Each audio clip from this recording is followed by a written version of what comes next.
Iriksu isam chamna Sylvia se nangana sumaina kangna ngangna tarom dabadai haujikna yam luna tinari se aina haidi sum khangning bai hangbani ko Iriksu nomi dum tawra e hoi chumme da poi reina haido angfam thokpani ei phawba ngakli bani ibani se hana khana kiba nungaina daba kari sulai banate Lingzel gadi phajana loinai aduga lingzel gadi ne phajana sutinaki lingzel na hek laiki dabadagi Sylvia sa kaino mai taw sile aduga aina yam chingnaba mana Sylvia sa lingzel gi mau matawga amumu chap manare as aidi ma sa Sylvia ne haiba phau kawi lingzen male tasengna hairabada makhoi ani sa phaibo oiramdrabadi kanana khangba ngamgani Iriki wahira duda poireso chingnabana sum henjilai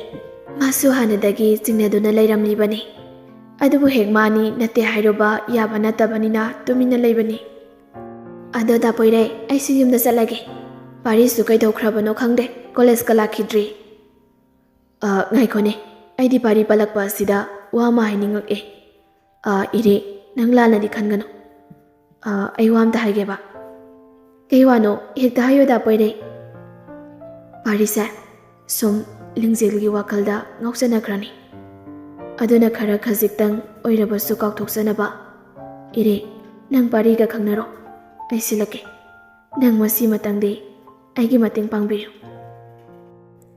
irik tu poiregi waduda ngihakti tarang chatli tamna mu haire momo noklaga manabu yabu yarakadrane yabu yaradi ibungi mating pangthoklaga loiregidana nangnabu yabu yabiradi parigidi kaisu nate aina phajana hairaga loiredana hoise ado aise lage ko da poire hoi chalo irik chakhibaga poire ado sor sangna hontoklaga ngihakti tumina lei makhoi pombagi wakhalda lingzel Sylvia gi wakhalda chamamnaba amamamdi leirabani Masina maram moiraga leitana leibaso ngamdrabani mayamdagi hena wariba sina poiraini uthoktabagi wa khaktani masildasu tapna solai be nangse tasingna ma aina khaliba se chumlidrane soirai aina khaliba se soidana chumkani adubu tasingna asini khangdabana ai pangan to ngamdre jingnada basu ngamdre nangna tatana he tumlamdai da haikiba kaukiba ai bu nushibibado urakidaba tarakidaba kuirakle aina so kanano khangdabana be maiba wahise kaukidabani naksu hairakte aina su hairudri soidana na oigani aigi Sylvia Hawaidagi su hena nusibi Bem ai bu thadoktuda chatlibase nahakni adubu ai karamna khangani amuktangdi famda hairakhoba asumma maksune poirena Sylvia da pakpakna kaude tangna amuktang tumlamdaida nungsina magi Sylvia da abem haina kaujabani ataigi matamda kaude masi lingjena su khangde aduga Sylvia naso poireida dancha hainaso mana tangna pamuna amuktang khak nongmagi tumlamdaida kaujai masiso lingjelna khangdi poireina chingnarakpa kuirabani adubu poirei magi Sylvia gi asengmama khangdri phawbadi tumina laisinge haina laisinbani nakana maromda pariso chapmani poireiga masu khangi lingjel nate laikhidraba si Sylvia ni haiba ꯄꯣꯏꯔꯩꯒꯨꯝꯅ ꯑꯁꯦꯡꯕ ꯆꯨꯝꯕ ꯑꯁꯤ ꯈꯪꯅꯕ ꯍꯣꯠꯅꯖꯕꯅꯤ ꯃꯍꯥꯛꯁꯨ꯫ ꯁꯣꯝꯗꯅ ꯍꯥꯏ ꯕꯦꯝꯃ ꯆꯥꯗ ꯄꯨꯊꯣꯔꯛꯑꯣꯅꯦ ꯅꯪꯕꯣ, ꯑꯩꯈꯣꯏ ꯃꯃꯥꯒ ꯕꯕꯥꯒ ꯂꯥꯛꯏꯁꯦ ꯐꯅꯗꯤ ꯀꯨꯏꯔꯦ, ꯅꯪ ꯆꯥꯗꯨꯕꯨ ꯂꯣꯟꯕ ꯂꯣꯏꯗ꯭ꯔꯤꯕ꯭ꯔꯣ ꯍꯧꯖꯤꯛ ꯐꯥꯎꯕ? ꯁꯤꯜꯚꯤꯌꯥꯗꯣ ꯏꯀꯥꯟ ꯀꯥꯟꯅꯗꯅ ꯊꯣꯛꯂꯛꯏ꯫ ꯆꯥꯗꯨ ꯄꯤꯔꯒ ꯃꯃꯥ ꯆꯥ ꯍꯥꯎꯗ꯭ꯔꯁꯨ ꯍꯥꯎꯋꯦ ꯍꯥꯏꯀꯣ꯫ ꯕꯤꯅꯥꯅ ꯏꯆꯥꯅ ꯂꯣꯟꯕꯕꯨ ꯀꯩꯒꯤ ꯍꯥꯎꯔꯣꯏꯗꯣꯏꯅꯣ, ꯍꯥꯎꯅꯤꯗ꯫ ꯕꯤꯃꯣꯜꯅ ꯑꯗꯨꯗꯤ ꯏꯃꯨꯡꯁꯤꯡꯁꯤꯁꯨ ꯌꯥꯅꯔꯕꯅꯤꯅ ꯅꯨꯡꯉꯥꯏꯔꯦ, ꯍꯟꯗꯛꯀꯤ ꯆꯍꯤꯁꯤꯗ ꯑꯩꯈꯣꯏꯁꯨꯅꯦ ꯊꯕꯛ ꯃꯆꯥ ꯑꯃ ꯇꯧꯅꯕ ꯍꯣꯠꯅꯔꯒꯦ, ꯑꯗꯨꯒ ꯂꯨꯍꯣꯡꯕꯒꯤ ꯋꯥꯐꯝꯁꯦ ꯑꯃꯨꯛ ꯋꯥ ꯂꯦꯞꯊꯣꯛꯅꯅꯕ, ꯑꯗꯨꯒꯅꯦ ꯂꯨꯍꯣꯡꯅꯕ ꯍꯥꯏꯗꯨꯅꯤ꯫ ꯋꯥꯍꯩ ꯑꯗꯨ ꯇꯥꯕꯗ ꯁꯤꯜꯚꯤꯌꯥ ꯅꯣꯛꯐꯦꯠ ꯇꯧꯔꯛꯏ꯫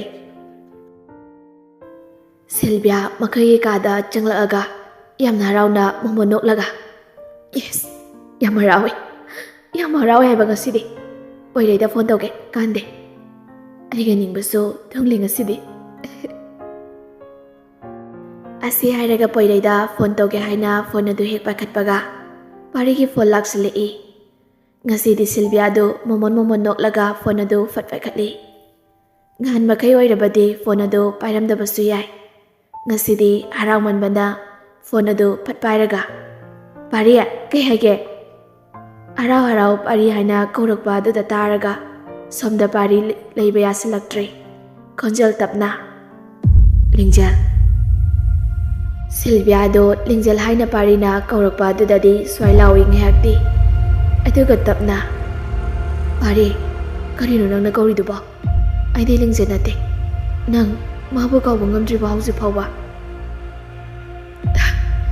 ꯀꯔꯝꯅꯗꯤ ꯉꯝꯒꯅꯤ, ꯃꯤꯠꯃꯥꯡꯗ ꯑꯩꯒꯤ ꯅꯨꯡꯁꯤꯕꯤꯅ ꯅꯨꯄꯥ ꯑꯃꯒ ꯂꯣꯏꯅꯗꯨꯅ ꯂꯩꯔꯕꯗ꯫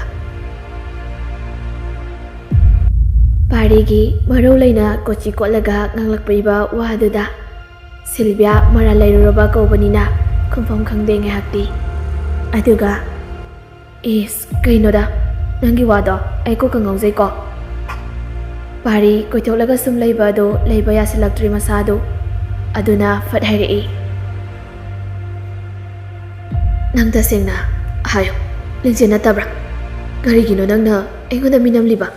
ꯍꯥꯏꯌꯣ, ꯅꯪ ꯑꯁꯦꯡꯕꯗꯣ ꯍꯥꯏꯌꯣ꯫ ꯁꯤꯜꯚꯤꯌꯥꯗꯣ ꯁꯥꯎꯅꯤꯡꯂꯛꯏ ꯈꯔ ꯈꯣꯜꯀꯂꯞꯅ꯫ ꯄꯥꯔꯤ ꯅꯪ ꯌꯨ ꯊꯛꯄ꯭ꯔꯥ? ꯍꯥ, ꯅꯁꯥꯅ ꯅꯁꯥꯁꯦ ꯅꯪ ꯀꯅꯥꯅꯣ ꯈꯪꯖꯗ꯭ꯔꯕ ꯃꯥꯜꯂꯦ꯫ ꯑꯩꯁꯦ ꯂꯤꯡꯖꯦꯜꯒꯤ ꯃꯆꯦꯅꯤ, ꯄꯣꯛꯃꯤꯟꯅꯕ ꯑꯣꯏꯔꯕꯁꯨ ꯑꯩ ꯃꯥꯒꯤ ꯃꯆꯦꯅꯤ, ꯃꯁꯤ ꯅꯪ ꯃꯨꯟꯅ ꯍꯥꯟꯅ ꯈꯜꯂꯨ꯫ ꯀꯔꯤꯅꯣ ꯅꯪꯅ ꯑꯩꯉꯣꯟꯗ ꯉꯥꯡꯂꯤꯕ ꯃꯌꯥꯝ ꯑꯁꯦ? ꯑꯩꯁꯦ ꯂꯤꯡꯖꯦꯜꯅꯤ ꯍꯥꯏꯕꯒꯤ ꯈꯨꯗꯝ ꯅꯪ ꯄꯤꯕ ꯉꯝꯒꯗ꯭ꯔꯥ? ꯍꯥ, ꯑꯩꯁꯦ ꯂꯤꯡꯖꯦꯜꯅꯤ ꯍꯥꯏꯕꯗꯤ ꯅꯪꯅ ꯈꯨꯗꯝ ꯆꯥꯡꯗꯝ ꯄꯤꯕ ꯉꯝꯒꯗ꯭ꯔꯣ? ꯈꯨꯝꯃꯣ, ꯀꯔꯤꯒꯤ ꯇꯨꯃꯤꯟꯅ ꯂꯩꯔꯤꯕꯅꯣ? ꯍꯥ ꯄꯥꯔꯤ, ꯅꯪꯁꯦ ꯑꯩꯅꯗꯤ ꯌꯥꯝ ꯅꯨꯡꯁꯤꯅ ꯏꯅꯥꯎꯅꯨꯄꯤ ꯂꯤꯡꯖꯦꯜꯒ ꯈꯪꯅꯕꯅꯤ ꯍꯥꯏꯗꯨꯅ ꯇꯨꯃꯤꯟꯅ ꯂꯩꯕꯤꯕꯅꯤ, ꯁꯥꯎꯅꯤꯡꯕ ꯀꯌꯥ ꯑꯃ ꯂꯩꯔꯕꯁꯨ, ꯑꯗꯨꯕꯨ ꯅꯪꯒꯤ ꯉꯁꯤꯒꯤ ꯋꯥꯍꯩꯁꯤꯡꯁꯦ ꯑꯩ ꯈꯔ ꯁꯥꯎꯅꯤꯡꯉꯤ꯫ ꯄꯥꯔꯤ ꯑꯩ ꯐꯣꯟ ꯊꯝꯂꯒꯦ, ꯅꯪ ꯈꯔ ꯉꯥꯎꯔꯕ ꯃꯥꯜꯂꯤ꯫ ꯄꯥꯔꯤꯁꯨ ꯍꯟꯗꯦ, ꯃꯥꯁꯨ ꯂꯧꯈꯠꯂꯛꯏ꯫ ꯐꯣꯟ ꯑꯗꯨꯗ ꯑꯅꯤ ꯑꯗꯨ ꯁꯪꯒꯠꯅꯔꯛꯏ꯫ ꯍꯦ, ꯍꯥꯏꯅꯤꯡꯕ ꯍꯥꯏꯖꯧ, ꯉꯥꯡꯅꯤꯡꯕ ꯉꯥꯡꯉꯨ, ꯑꯗꯨꯕꯨ ꯅꯪ ꯃꯁꯤꯃꯗꯤ ꯈꯪꯖꯧꯍꯦ, ꯑꯩꯅ ꯑꯩꯒꯤ ꯂꯤꯡꯖꯦꯜꯒꯤ ꯃꯑꯣꯡ ꯃꯇꯧ ꯋꯥꯉꯥꯡ ꯁꯉꯥꯡ ꯆꯥꯅ ꯈꯪꯕ ꯉꯝꯕ ꯄꯥꯔꯤꯅꯤ ꯍꯥꯏꯕꯁꯦ꯫ ꯈꯪꯕ ꯑꯗꯨꯅꯕꯨ ꯅꯪ ꯂꯤꯡꯖꯦꯜꯅꯤ ꯍꯥꯏꯔꯤꯕꯅꯤ, ꯂꯤꯡꯖꯦꯜ ꯍꯥꯏꯅꯁꯨ ꯀꯧꯕꯅꯤ꯫ ꯃꯥꯅꯦ ꯑꯩ ꯌꯨ ꯊꯛꯂꯦ, ꯑꯗꯨꯒ ꯑꯉꯥꯎꯕ ꯑꯃꯁꯨꯅꯦ꯫ ꯅꯪꯕꯨ ꯀꯔꯝꯅ ꯈꯨꯗꯝ ꯆꯥꯡꯗꯝ ꯄꯤꯗꯨꯅ ꯑꯃꯨꯛꯅ ꯁꯛꯇꯥꯛꯈꯣ ꯍꯥꯏꯕꯅꯣ, ꯑꯩꯅ ꯄꯨꯝꯅꯃꯛ ꯈꯪꯂꯕ ꯑꯁꯤꯗ? ꯁꯤꯜꯚꯤꯌꯥꯗꯣ ꯈꯔ ꯇꯞꯂꯞꯅ ꯀꯔꯝꯅ? ꯄꯥꯔꯤ ꯀꯔꯦꯝꯅꯅ ꯅꯣꯛꯂꯒ ꯀꯔꯝꯅ ꯍꯥꯏꯕ? ꯀꯔꯝꯅ ꯑꯃꯨꯛ ꯍꯥꯏꯈꯣ ꯍꯥꯏꯕꯅꯣ?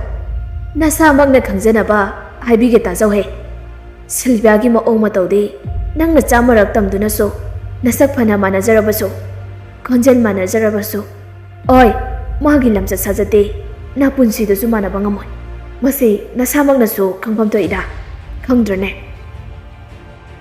ꯁꯤꯜꯚꯤꯌꯥꯗꯣ ꯄꯥꯔꯤꯅ ꯈꯪꯗ ꯈꯪꯂꯕꯒꯨꯝꯅ ꯍꯥꯏꯔꯛꯂꯤꯕ ꯉꯥꯡꯂꯛꯂꯤꯕ ꯋꯥꯍꯩꯁꯤꯡ ꯑꯗꯨꯅ ꯃꯁꯥꯗꯣ ꯂꯩꯕ ꯌꯥꯁꯤꯜꯂꯛꯇ꯭ꯔꯤ꯫ ꯀꯔꯤꯒꯨꯝꯕ ꯄꯥꯔꯤꯅ ꯈꯪꯂꯝꯕ ꯊꯣꯛꯂꯕꯗꯤ, ꯂꯩꯔꯤꯕ ꯄꯨꯝꯅꯃꯛꯇ ꯍꯥꯏꯗꯣꯛꯂꯛꯄ ꯇꯥꯔꯕꯗꯤ ꯍꯤꯡꯐꯝ ꯂꯩꯇꯦ, ꯆꯦꯟꯐꯝꯁꯨ ꯂꯩꯔꯣꯏ ꯍꯥꯏꯕ ꯃꯥ ꯃꯁꯥꯅ ꯈꯪꯖꯩ꯫ ꯑꯗꯨꯕꯨ ꯃꯥꯁꯨ ꯄꯪꯐꯠ ꯐꯠꯇꯕ ꯃꯤꯗꯤ ꯅꯠꯇꯦ ꯄꯣꯏꯔꯩꯕꯨ ꯄꯥꯝꯖꯕ ꯅꯨꯡꯁꯤꯕ ꯀꯜꯂꯛꯄ ꯍꯦꯃꯟꯈꯤꯕꯅ ꯌꯥꯗꯕꯩ ꯊꯣꯛꯈꯤꯕ ꯊꯧꯗꯣꯛꯅꯤ ꯁꯤꯜꯚꯤꯌꯥꯗꯣ ꯎꯄꯥꯏ ꯂꯩꯇꯅ ꯄꯥꯔꯤꯕꯨ ꯊꯦꯝꯂꯛꯏ ꯄꯥꯔꯤ ꯅꯪꯅ ꯑꯩꯕꯨ ꯂꯤꯡꯖꯦꯜꯅꯤ ꯍꯥꯏꯕꯁꯦ ꯀꯅꯥꯅ ꯍꯥꯏꯔꯛꯀꯦ ꯀꯅꯥꯅ ꯀꯝꯗꯧꯅ ꯍꯥꯏꯔꯛꯇꯨꯅ ꯈꯪꯂꯤꯕꯅꯣ ꯅꯪ ꯑꯩꯉꯣꯟꯗ ꯑꯃꯨꯛꯇ ꯍꯥꯏꯌꯨ ꯁꯦ ꯑꯩ ꯅꯐꯝꯗ ꯂꯥꯟꯈ꯭ꯔꯦꯕ ꯑꯃꯨꯛꯇ ꯍꯥꯏꯌꯨ ꯅꯪ ꯑꯩꯕꯨ ꯅꯨꯡꯁꯤꯕ ꯅꯠꯇ꯭ꯔꯥ ꯑꯩꯁꯨ ꯅꯪꯕꯨ ꯅꯨꯡꯁꯤꯌꯦ ꯑꯩꯅ ꯅꯪꯕꯨ ꯃꯤꯔꯥꯏꯈꯤꯕ ꯂꯩꯇꯦ ꯍꯣꯏ ꯑꯩꯅ ꯁꯤꯜꯚꯤꯌꯥ ꯁꯥꯔꯒ ꯄꯣꯏꯔꯩꯒ ꯈꯪꯅꯕꯗꯨꯗꯤ ꯇꯞꯅ ꯇꯞꯅ ꯂꯥꯞꯊꯣꯔꯛꯄ ꯁꯥꯔꯒ ꯁꯤꯜꯚꯤꯌꯥꯒꯤ ꯋꯥꯈꯜ ꯀꯥꯎꯊꯣꯛꯅꯕ ꯑꯩꯅ ꯁꯤꯟꯕꯅꯤ ꯑꯩ ꯃꯥꯕꯨ ꯅꯨꯡꯁꯤꯕ ꯅꯠꯇꯦ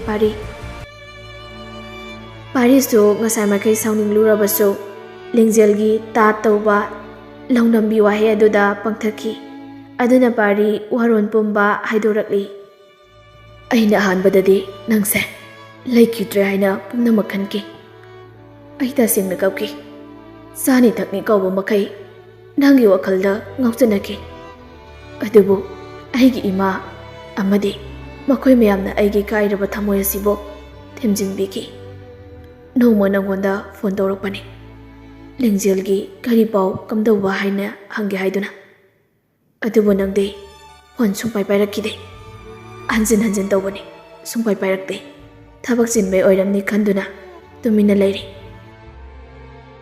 ꯑꯗꯨꯕꯨ ꯅꯪꯗꯤ ꯑꯩꯉꯣꯟꯗ ꯐꯣꯟ ꯑꯃꯨꯛꯇꯤ ꯂꯥꯏꯔꯗꯅ ꯃꯦꯁꯦꯖ ꯐꯥꯎꯕ ꯊꯥꯔꯛꯈꯤꯗꯦ ꯁꯤꯜꯚꯤꯌꯥꯗꯤ ꯅꯣꯡꯃꯇ ꯑꯁꯨꯝꯅ ꯑꯩꯉꯣꯟꯗ ꯇꯧꯔꯛꯈꯤꯗ꯭ꯔꯤ ꯅꯣꯡꯃ ꯅꯪꯅ ꯐꯣꯟ ꯄꯥꯏꯔꯛꯇꯨꯅ ꯋꯥꯔꯤ ꯁꯥꯈꯤꯕꯗꯣ ꯅꯪ ꯅꯤꯡꯁꯤꯡꯂꯤꯕ꯭ꯔꯥ ꯂꯤꯡꯖꯦꯜꯗꯣ ꯅꯤꯡꯁꯤꯡꯂꯛꯏ ꯄꯥꯔꯤꯅ ꯐꯣꯟ ꯇꯧꯔꯛꯄꯗꯣ ꯁꯥꯎꯔꯥꯡꯅꯅ ꯐꯣꯟ ꯑꯗꯨ ꯄꯥꯏꯈꯠꯂꯒ ꯄꯥꯔꯤ ꯉꯥꯎꯔꯕꯣ ꯐꯣꯟ ꯄꯪꯇꯧ ꯇꯧꯔꯛꯏꯁꯤꯕꯨ ꯀꯩꯒꯤꯅꯣ ꯄꯥꯔꯤ ꯀꯩꯅꯣ ꯁꯤꯜꯚꯤꯌꯥ ꯁꯣꯏꯈꯤꯕꯅꯤ ꯀꯩꯅꯣ ꯄꯥꯔꯤ ꯅꯨꯃꯤꯠꯇꯨꯗꯩ ꯄꯥꯔꯤ ꯁꯤꯜꯚꯤꯌꯥꯕꯨ ꯆꯤꯡꯅꯈ꯭ꯔꯕꯅꯤ ꯂꯤꯡꯖꯦꯜꯁꯨ ꯑꯗꯨ ꯅꯤꯡꯁꯤꯡꯂꯛꯄꯗ ꯃꯁꯥꯗꯨ ꯇꯨ ꯆꯨꯡꯈꯤꯕ ꯈꯪꯍꯧꯗꯦ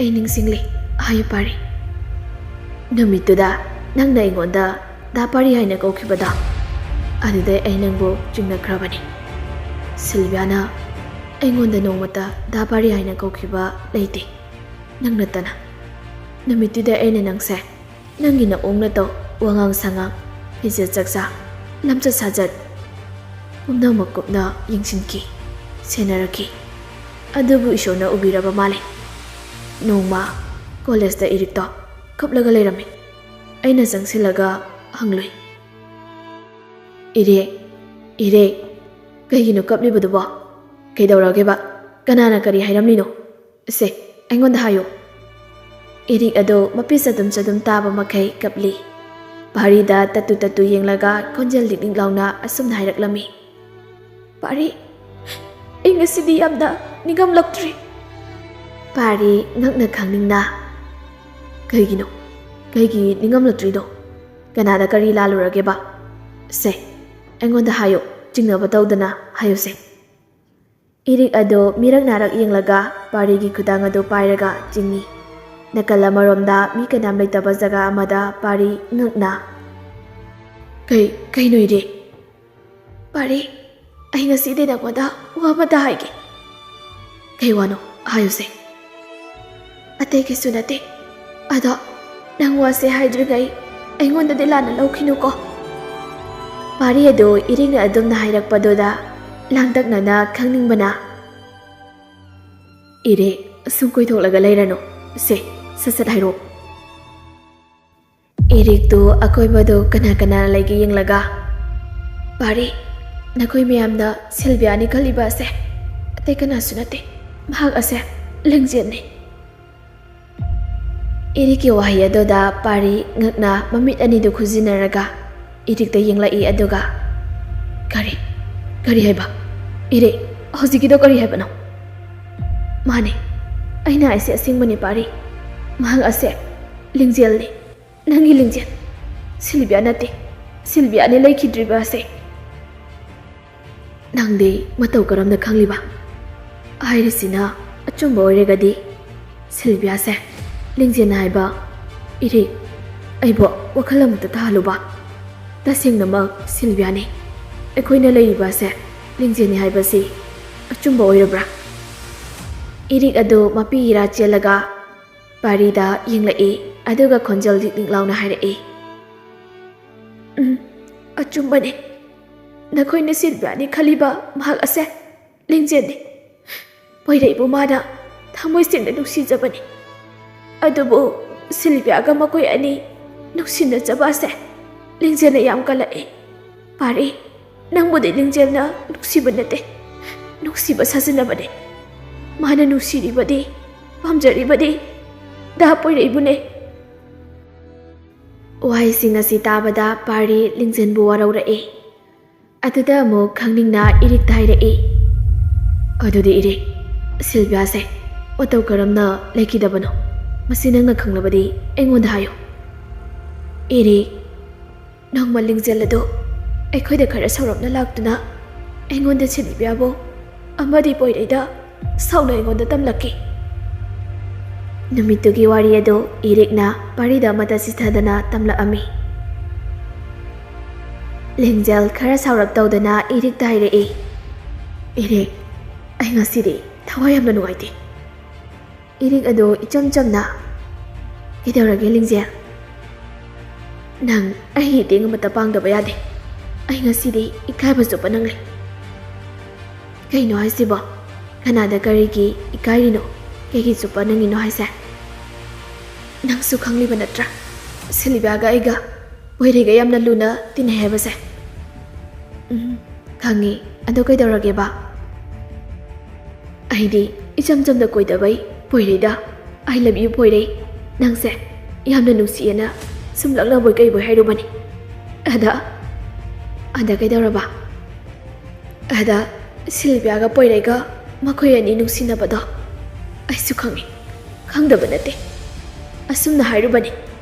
Moidi asingba makni khalaga Silviana aibo maghe pokminabani haiba makhai kawbo makhai nasega khangnaba nupa amada adumna hairibado karigino. Lingjel nang aibu kaisu leitana khanbra asi hairaga khupangna mayamangna tharakpani. Poirei su kem haide. Silviana poirei bu chingduna puraga chatkibani. Ai tasingni kai. Ai mayamangda ai tasingni kai. Adugi oye se kaisu khaluno. Silvia so sumayamanglu da tafong khangdabai soikibo oirangani. Soibo oigera kari oigera ai kemta khangde. Mabusu aina laman khungkhini. Maso mayamangde kaiba bikini ai. Iringnadi phanakana themjabani. Adabu lingjelna takidri. Sauraga dum chatkre.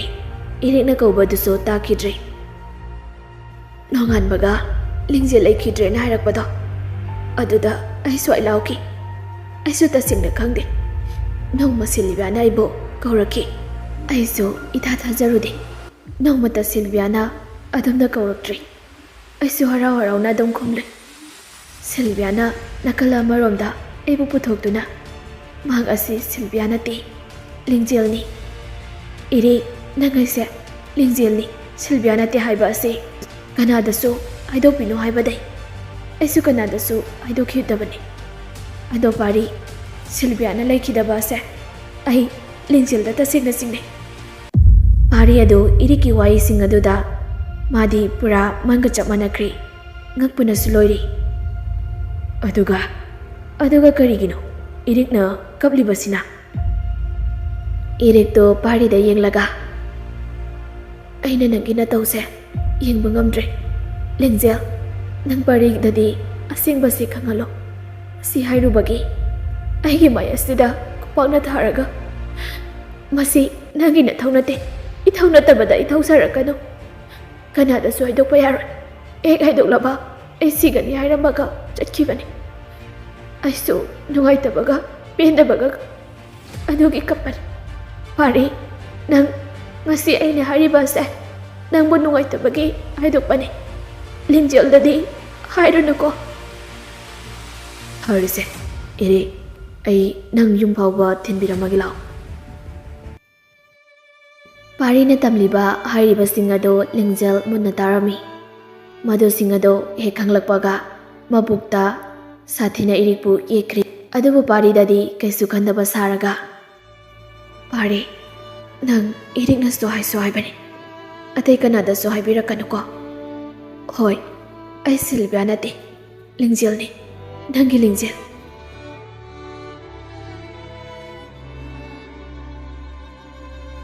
ꯉꯁꯤꯒꯤ ꯇꯥꯡꯀꯛ ꯑꯁꯤ ꯃꯇꯥꯡ ꯑꯁꯤꯗ ꯂꯣꯏꯁꯤꯟꯖꯔꯤ꯫ ꯃꯌꯥꯝꯅ channel ꯑꯁꯤꯕꯨ ꯅꯨꯡꯁꯤꯕꯤꯗꯨꯅ like, ꯁꯤꯌꯔ, ꯀꯃꯦꯟ, subscribe ꯇꯧꯕꯤꯔꯝꯃꯨ꯫